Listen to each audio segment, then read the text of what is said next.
में सीधे आपको इंदिरा गांधी राष्ट्रीय मानव संग्रहालय लिए चलते हैं, जहां पर ग्लोबल इन्वेस्टर समिट का आयोजन किया गया है। दूसरे दिन का समापन सत्र जो है वो शुरू हो गया है। और चलिए इस खबर पर ज्यादा जानकारी लेंगे। मानव संग्रहालय से विशेष संवाददाता आकाश सेन लाइव हमारे साथ जुड़ गए हैं। आकाश, फिलहाल क्या कुछ हलचल आप देख पा रहे हैं, क्योंकि अब दूसरे दिन टूरिज्म डिपार्टमेंट का सत्र यहां पर चल रहा है। इसके बाद भी बैक टू बैक कई महत्वपूर्ण सत्र ग्लोबल इन्वेस्टर समिट में आज भी होने हैं। पहले दिन की अगर सत्र की बात करें, सार्थक रहा, सकारात्मक रहा, कई निवेश प्रस्ताव मध्य प्रदेश को हासिल हुए हैं। आज क्या कुछ तस्वीरें वहां पर? जी निश्चित रूप से मुस्कान, जिस तरीके से 2 दिवसीय ग्लोबल इन्वेस्टर समिट राजधानी भोपाल में चल रही है, आज दूसरा दिन है और आज भी कई महत्वपूर्ण बिंदुओं पर मध्य प्रदेश सरकार ने निवेशकों के साथ चर्चा की है। खास तौर पर अगर हम बात करें तो जिस तरीके से रिन्यूएबल और आईटी के सेक्टर में लगातार सरकार की कोशिश थी कि बड़ी मात्रा में निवेश हो और सरकार उसमें अभी तक सफल होती हुई भी नजर आई है। लेकिन इसके अलावा अगर हम बात करें तो टूरिज्म और फिल्म में नई नीति जो है मध्य प्रदेश सरकार ने लॉन्च की थी और अब से कुछ देर पहले जो है अगर हम बात करें तो केंद्रीय मंत्री मनोहर लाल खट्टर और मुख्यमंत्री डॉक्टर मोहन यादव भी जो है एक सेशन में शामिल हुए थे। और यहाँ पर सीधे तौर पर मुख्यमंत्री डॉक्टर मोहन यादव ने इस बात को कहा था कि धर्म और पर्यटन के क्षेत्र में लगातार मध्य प्रदेश सरकार काम कर रही है और इसमें जो है रोजगार की अपार संभावनाएं, क्योंकि मध्य प्रदेश अगर हम प्राकृतिक परिदृश्य में देखें तो 8 से ज्यादा जो है मध्य प्रदेश में करीब जो है राष्ट्रीय उद्यान है, अभ्यारण्य लगातार बन रहे हैं, वन संपदा है मध्य प्रदेश के पास और इसके अलावा टूरिज्म स्पॉट्स भी हैं। और लगातार मध्य प्रदेश में बीते कुछ समय में अगर हम देखें तो फिल्मों का निर्माण भी तेज गति से किया गया है। लेकिन लोकल स्तर पर अब जो लोकल लैंग्वेजेस हैं, रीजनल लैंग्वेजेस हैं, इसमें अगर कोई फिल्म बनाता है या कोई शॉर्ट डॉक्यूमेंट्री बनाता है तो मध्य प्रदेश सरकार ने ऐसे प्रोड्यूसर्स को, ऐसे फिल्म निर्माताओं को एक बड़ी रियायत और एक बड़ी सब्सिडी देने की बात कही। यानी मध्य प्रदेश की लोकल लैंग्वेज को बढ़ावा मिलेगा, जो लोकल आर्टिस्ट है उनको बढ़ावा मिलेगा और जो लोकल स्पॉट्स हैं, क्योंकि अभी तक हम देखते थे कि मध्य प्रदेश में शूटिंग्स तो कई सारी हो रही थी लेकिन जो स्थानीय स्तर पर मध्य प्रदेश की ब्रांडिंग होना थी, जैसे हमने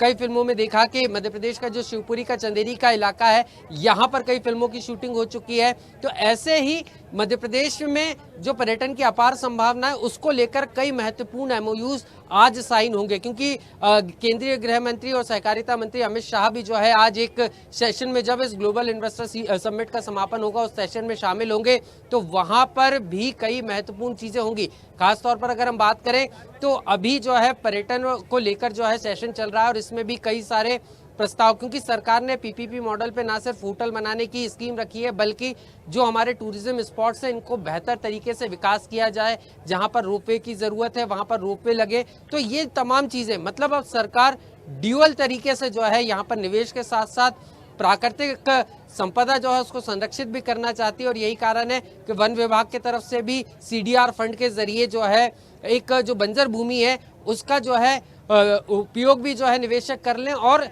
कुछ भूमि में 25% भूमि में जो है फॉरेस्टेशन सीएसआर फंड के जरिए वो करें। तो ऐसी स्कीम्स भी आई हैं। कुल मिलाकर अभी तक की हम बात करें तो मुख्यमंत्री डॉक्टर मोहन यादव भी पहले दिन और आज दूसरे दिन जिस तरीके से निवेशकों की रुचि मध्य प्रदेश में दिखी है, क्योंकि 42 लाख करोड़ रुपए से ज्यादा के जो प्रस्ताव हैं अभी तक ग्लोबल इन्वेस्टर समिट में आ चुके हैं। और नवीन और नवकरणीय ऊर्जा की अगर हम बात करें तो मुरैना में एक बड़ा सौर ऊर्जा प्लांट जो 600 किलोवाट का है उसका करार हो चुका है। इसके अलावा 5,500 करोड़ रुपए से ज्यादा के प्रस्ताव सिर्फ और सिर्फ रिन्यूएबल एनर्जी में आए हैं। तो जो साफ तौर पर बता रहा है कि मध्य प्रदेश सरकार की जो मुहिम थी कि मध्य प्रदेश में रोजगार को बढ़ाना है, ग्लोबल इन्वेस्टर्स के समिट के जरिए निवेशकों को मध्य प्रदेश बुलाना है, उसमें कहीं ना कहीं अभी तक सरकार सफल होती हुई नजर आ रही है। और यही कारण है कि मुख्यमंत्री डॉक्टर मोहन यादव, कल भी हमने देखा था कि हर सेशन को उन्होंने अटेंड किया था और आज भी जो डोम्स बनाए गए हैं अलग अलग, उन सेशंस में जाकर खुद मुख्यमंत्री डॉक्टर मोहन यादव सेशंस में न सिर्फ शामिल हो रहे हैं बल्कि खुद उद्योगपतियों से, निवेशकों से चर्चा कर रहे हैं और ये भी समझने की कोशिश कर रहे हैं कि पॉलिसी में अभी तो कोई गड़बड़ी नहीं है। क्योंकि राज्य सरकार ने तकरीबन 1 साल पहले जैसे ही मध्य प्रदेश के मुख्यमंत्री डॉक्टर मोहन यादव ने मध्य प्रदेश के मुखिया के रूप में कमान संभाली थी, उसके बाद रोजगार को लेकर लगातार कांग्रेस सवाल उठा रही थी। और यही कारण है कि सबसे पहला काम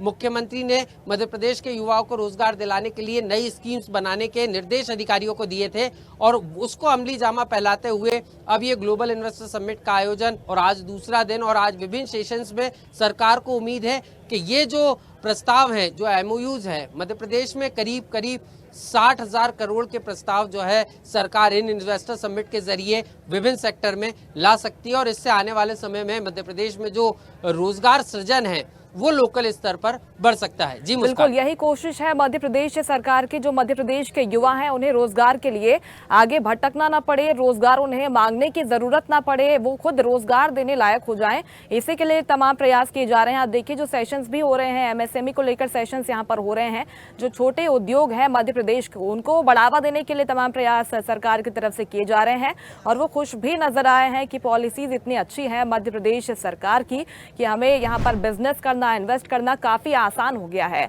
आज का जो दिन है, इसी क्रम में आगे सेशंस और भी होने वाले हैं। आकाश जी, निश्चित रूप से अभी प्रवासी भारतीयों के